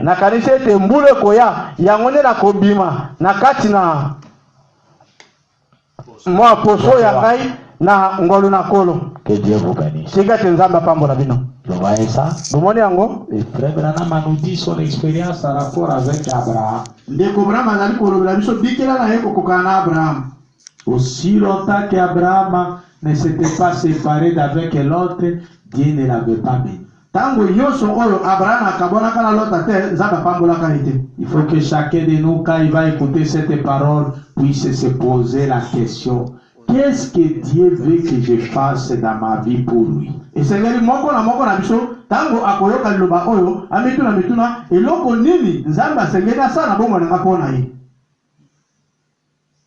Écoutez cela clairement.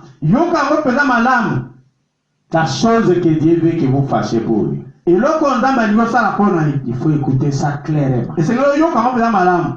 De façon précise. Pour que vous puissiez le faire. Voilà pourquoi même à cette période de confinement, pendant que vous êtes dans vos maisons, pendant qu'on a fermé les églises, mais moi dans mon salon, je fais cet enregistrement, je prêche chaque jour du culte.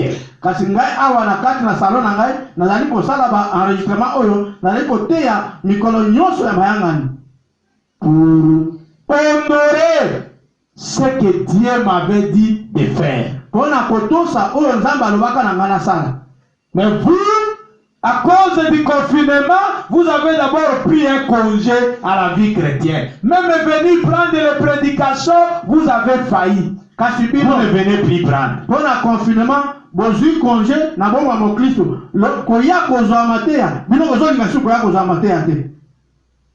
Donc, quand il y a la maladie dans vos maisons, c'est alors que vous venez vite. Pasteur, ma femme, ça ne va pas. Pasteur, mon enfant, ça ne va pas. Ça ne va pas. Est-ce que vous venez chercher la parole? Natango malade ko tanda ko ndo yembangu mokengeli mwasi nangai aza malamu te mokengeli mwana nanga aza malamu te makambo tambola malamu te tango moni makambo ko ndo yembangu ko luka mokengeli. Mais quand vous paraissez être en bonne santé, vous ne cherchez pas la parole, vous ne cherchez pas les pasteurs. Kasi tango moni ko za zoto kolongono yo okoluka nyobate okoluka pe mokengeli te. C'est pitoyable. Ezali pasi. Vous avez failli à votre mission. Recherchez à connaître quelle est la volonté de Dieu pour votre vie. Frère Branham a dit, Dieu a un but pour lequel il a envoyé chacun de nous sur la terre. Et vous avez un travail à faire pour ce Dieu-là quand vous êtes sur la terre. Sachez que votre arrivée sur la terre, c'est pour servir Dieu. C'est ça d'abord.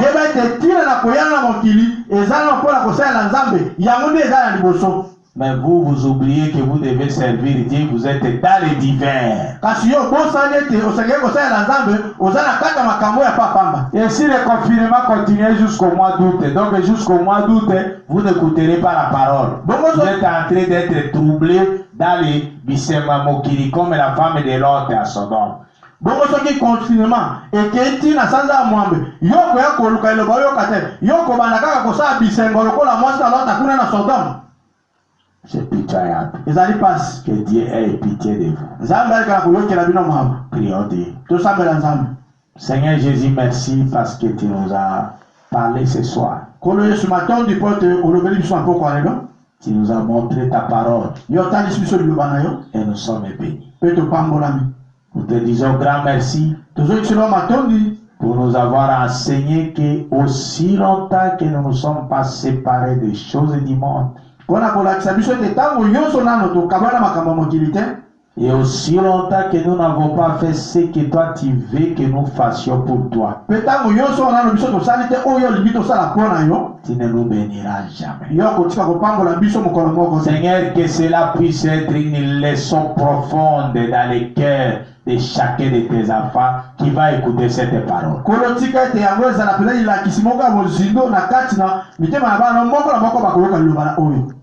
Bénis chacun de nous, Seigneur. Délivre-nous des choses du monde. Délivre-nous du péché.